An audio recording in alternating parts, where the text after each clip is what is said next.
dhegaystayaal, dameeruhu waxay ka mid yihiin xoolaha caanalayda aajaadkooda gammaanka loo yaqaan, waxayna isku bah yihiin oo ay magac iyo muuqaalba wadaagaan fardaha, farowga iyo baqlaha. sida awrta dameerku uma xoog badna, haddana qofkii ay dani baddaa wuu rartaa wuuna dhaansadaa. sida fardaha uma dheereeyo, haddana waa la fuulaa.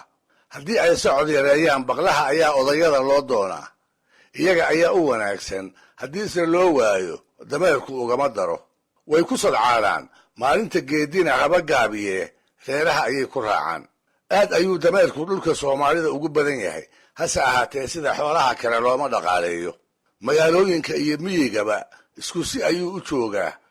looma saroona, rarka culusna loogama turo. si xun baa loo dilaa, dadka adeegsadaana jiilaalada muggay tahay baad ku filan ma siiyaan. intaa ka sokow, dameerka waa la yeesaa. soomaalida keliyana ma ahee, af walba ayuu ku caayan yahay. waxaa la qabaa xoolaha oo idil inuu ugu doqonsan yahay, xumaan kasta oo lagula kacana uusan ka dhiidhiyin. awrtu haddii la uleeyo way cabaadaa, kolkolka qaarkoodna qofka xanuujiya way qaniintaa, ama intay dabarka goyso ayay ka baxsataa. dameerkuse wax la yeelay kama ashtakoodo, kama xafiif qaato, lagamana yaabo ruuxa garaacaya intuu dib ugu soo jeesto in xanuunka haya laga dareemo.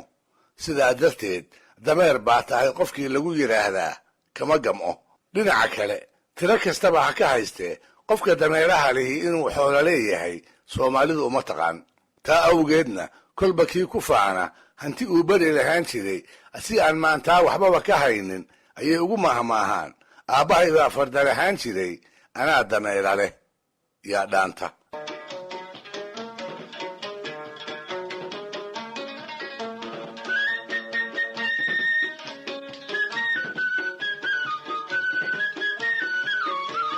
aan haddaba dameerka iyo sida loo yeeso ku tusaaleeyo meelisye ku jira masafo dheer oo guubaaba ah sayid maxamed cabdilla xasanna uu tiriyey. waa masafadii dhextaalkeedu ahaa, doodna waxaan u leeyahay, ee inteeda badan uu ku daraabayey waayeelkii gumaysi raaca ahaa, waayeelkii shisheeyaha u jilicsanaa, sokeeyahana geesbiciidka u lahaa, intii hungurigu jiitay ee gobonnimadii isaga malabka loogu daadshay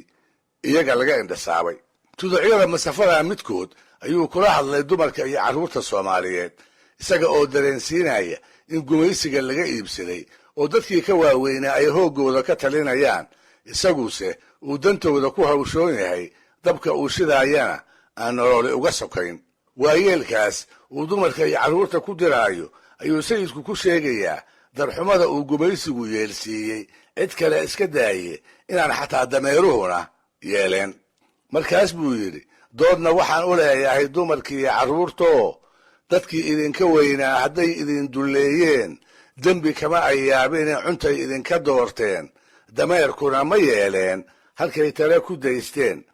duunyaa la dhaafsaday dugsigaad gelayseen, dab intay shideen bay dalaq idinku siiyeen, doox intay qodeen bay ciid idinku daadsheen, nin idiin damqanayaa idinkama dambeeyo, haddaydan digtoonaan daad ba idin qaadiye, naf dalkaaga doonaysa furaash looma daadshee, dabkan aan shidaayaa dawadiinna weeye, dariiqii rasuulkiyo dawga ha ka bayrina.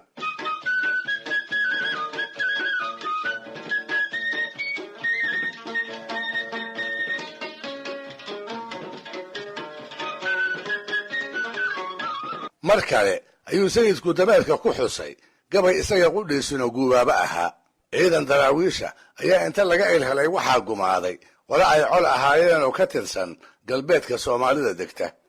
100 darwiish oo mid ka dhaca aan lahayn ayay dhegta dhiigga u dareen, oo si islaamnimo uma ay aasine meydkoodii ayay ku gureen afyaraadda ceelka la yidhaahdo oo hara doolood ka mid ah.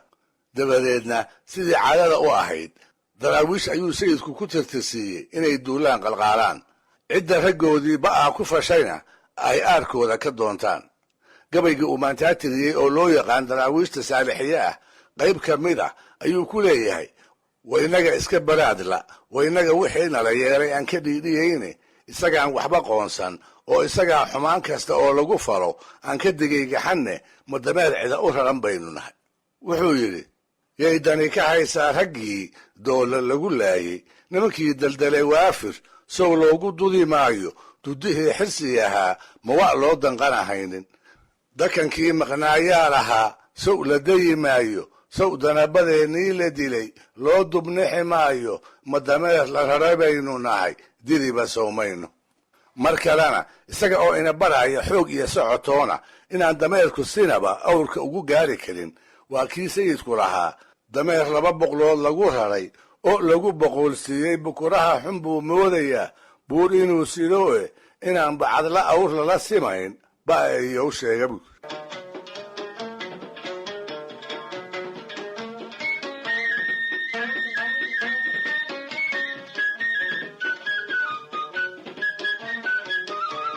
soomaalida qaarkeed intii ay reer magaalowday aragtidii dameerka laga haystay waxbaa iska bedelay gaadiid aan laga maarmi karin ayuu u noqday ceelka ayay biyaha kaga soo dhaansadeen qoryaha wax lagu karsadana duurka ayay kaga soo gurteen markaas baa reerka iskale meel aan ka fogayn inta lagu qoob xiray halkiisaas lagu dhaqaaleeyey caws ku filan loo soo dhigay hadduu xanuunsadana nimanka xoolaha sanceeya loogu keenay darwiishkii gabyaaga ahaa ee la odhan jiray ismaaciil mire ayaa 1940 wuxuu dareemay daryeelka ay dameeruhu reer magaalka ku qabaan iyo fardihii jeer lagu dhaadan jiray oo la dayacay dugaagana aan laga soo xeraysanayn markaas buu xanaanada u soo korodhay dameerihii u quuri waayey fardihiina u calaacalay waxayba la noqotay taasi inay ka mid tahay astaamihii la sheegay qiyaamaha inay ka soo horeynayaan gabay la baxay adduun dabadii oo uu ku xusay dhaqamo soo dariyey oo geyiga ku cusbaa isaguna uu la yaabay ayuu tuduc ka mida wuxuu ku yidhi darmaanaha waraabaha digliyo loo dayacay haadda dameeraha la bari siinayo iyo diibtan xamar qaayib daa'imow maxaa xigi adduun dabadii weeyaane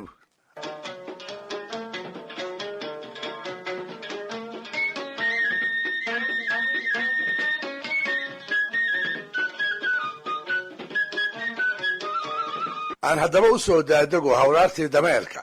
ee mahmaada noqotay sida xoolaha kaleba lagu yaqaan dameeruhu xilliyada roobka ayay qooqaan dhibcaha guga iyo dayrtu markay dhulka ku hooraan ayay orgoodaan waxaaba la sheegaa iyagu inay ugu horreeyaan wax u dhegtaaga dhawaaqa taranka ee eebbaweyne uu nafleyda ku abuuray ha yeeshee hawshaasi dameerka lab uma fududa isaga iyo dameertuna dhib badan bay isku qabaan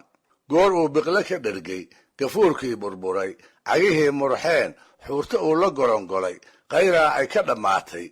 ayuunbay wax uga suuroobaan sidaa darteed ayay soomaalidii hore waxay dameerka ku tilmaami jirtay nin xilihiisii lagu dhibay maalin maalmaha ka mid ah ayaa haddaba dameer lab inta la su'aalay waxaa lagu yidhi heedhe dameerow dhimatay oo ma noolide waxaan oo dhib ah inaad u dul yeelato maxaa kuugu wacan adkaysi badnida markaas buu ku jawaabay waxa ay haysta ma moogiye yaan dameero fir go'in baa adkaysiga igu wacan dabadeedna waxay noqotay mahmaa uu ku kaftamo kolba qofkii ku foognaada hawl canaab leh oo aan isaga dheef degdega u lahayn ha yeeshee dad badan oo kale ay timaadada u aayi karaan dhegaystayaal barnaamijkii dhaqanka iyo hidduhu maanta halkaa ha inoo jooga waa inoo toddobaadka soo aadan iyo ku lamid ah hadduu eebba idmo